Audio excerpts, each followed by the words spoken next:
Եզակի զուգահեռներ կան ձայների և արևելյան բժշկության միջև։ Օրինակ, էներգետիկ կենտրոններ որպես այդպիսին 7-ն են դրանք։ Դրանք համապատասխանում են գունային գույներին լույսի սպեկտրի, որոնք նմանապես 7-ն են և հաստատուն հաջորդականությամբ։ Եվ ամեն մի ձայնավոր ակտիվացնում է կոնկրետ էներգետիկ կենտրոն մարդու մոտ։ Այսինքն բուժական առումով նաև լուրջ խորհուրդ ունի հայերենը։ Մաքուր հայերենը դա եզակի առողջարար համակարգ է նաև։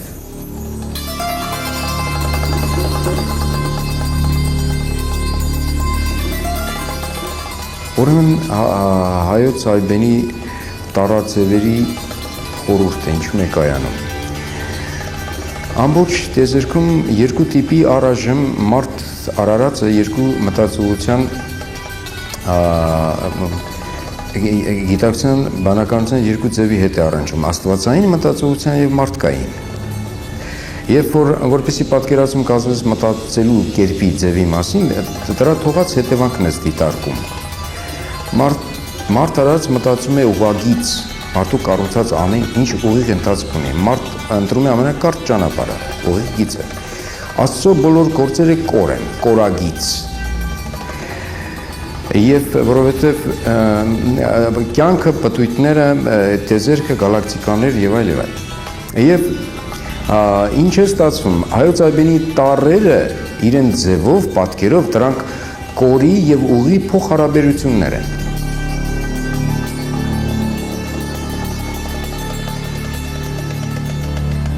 Մենք ինչ արեցինք այս հրաշք համակարգը կորի եւ ուղի փոխհարաբերությունները պարունակող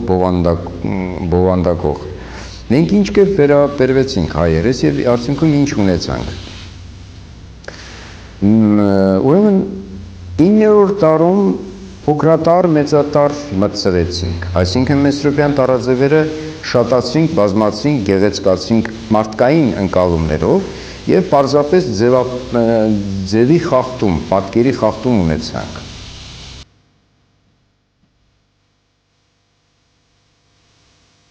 Տասնմեկ, 12-րդ դարը մինչ մենք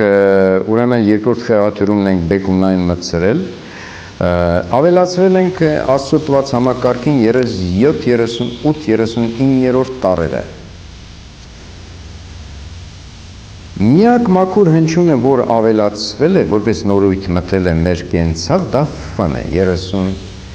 39-րդ տարը, վեճի տարը։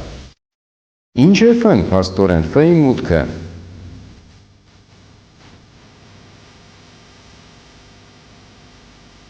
Ասեմ, որ աշխատում եմ Կարո Բազիկյանի անվան հակառակորդական դիսպանսերում, որտեղ լուրջ բացի բուժումները գիտական աշխատանքներ ուսումնասիրություններ են կատարվում այդ դարի հիվանդություններից մեկի առաջնահերթելու ուղղությամբ եւ շատ եզակի ու հրաշալի ուղղություն կա նորույթ եւ տապագա բժշկությունն է, ասենք 21-րդ տարի եւ հետո էներգետիկ մակարդակով բուժումը եւ մեր ուսումնասիրությունները ինչ են ցույց տվել փաստորեն հրաշալի ջահել գիտնականներ ունենք, արդյունքում ինչ ունենք, ուրեմն մենք նախ տեխնոլոգիական առումով ինչ հնարավորություն ունենք, սարքավորումներ եղած, որ գիտության վերջին նորույթներն են դրանք տեխնոլոգիական առումով, հնարավորություն ունենք հնչյունի տատանումները փոխանցել շաքարի մոլեկուլներին, մոլեկուլները հիշում են մինչև 6 ամիս այդ տրված տեղեկությունները Եվ պարզապես մարդը սովորական շաքարը օգտագործելով այդ ինֆորմացիան տեղեկությունը փոխանցում է մարմնին եւ ըստ այդմ դիտարկում ուսումնասիրվում է մարդու եւ այդ ինֆորմացիայի փոխազդեցությունը եւ առանց թեորիկային բուժում է կատարվում փաստորեն եզակի բուժումներ է կատարվում որը ոչ մի տրամաբանության դասական բժշկության առումով չի տրվում իհարկե եւ այդ դիտարկումների ժամանակ գիտափորձերի բոլոր ձայնավորները ներկայիս օգտագործվող եւ ի սկզբանե տրված դրական ազդեցություն են թողնում եւ մարդու էներգետիկ միջօրեկանների լուրջ դրական ակտիվացում են առաջացնում։ Եվ ընդհակառակը հնչյուն է, երբ որ տալիս ենք հիվանդին, շաքարի տեսքով իհարկե, դա երկու շատ կարևոր միջօրեկան իջեցնում է զրոյական մակարդակի արգելակում է, որը հենց նաև բնական գիտությունների մակարդակով հուշում է եւ ասում, որ մենք գործ ունենք կեղծ հնչյունի հետ, որի համար նախասահմանված չէ մարմինը, կոնկրետ հայի մարմինը։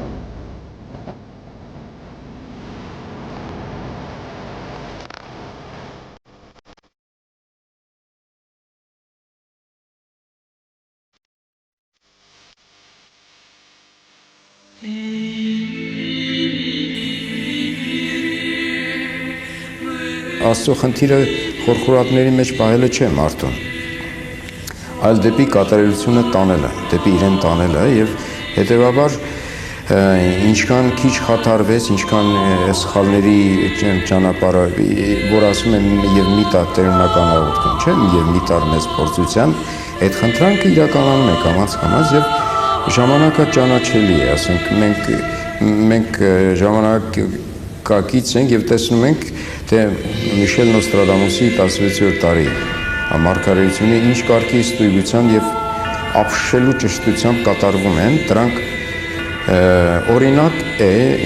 որ մարդուն հասու է տեսնել հետոն, պարզապես մարդը պետք է այնքան կատարելանա, որպեսզի դա իջարը չգործադրի, որպեսզի իրավունք տրվի ճանաչելու հետոն, այսինքն մեղքերի թողության եւս խնդիր կա եւ կամաց ասենք մեր այբենի խորհուրդը ինձ հուշում է, որ ժամանակն է, որ մարդը սկսի հասկանալ եւ ճիշտ տնօրինել եւ ավերածությունների ճանապարհը, փորձյան ճանապարհը թողի եւ առ Աստված գնալու ճանապարհը ընտրի։